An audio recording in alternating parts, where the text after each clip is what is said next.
مساء الفل. الاخبار، هنتفرج على شقه بالروف، اوضه وصاله جنب فندق دار الدفاع الجوي، وعلى شارع كمان ممتد للبحر زي ما شفنا في الفيديو.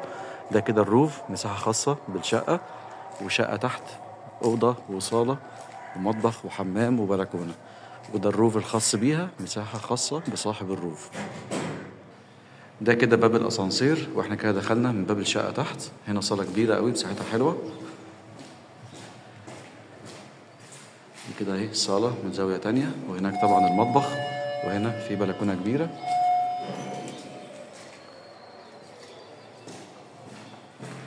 ده كده المطبخ طبعا، وريته النطوب الحراري.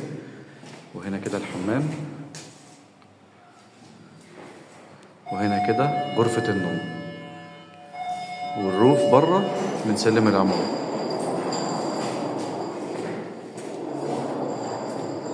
في توكيل، في عداد كهرباء، عمارة فيها اسانسير على شارع ممتد على طول لحد البحر، جنب فندق دار الدفاع الجوي في مدينة شاطئ النخيل العجمي، الكيلو 21.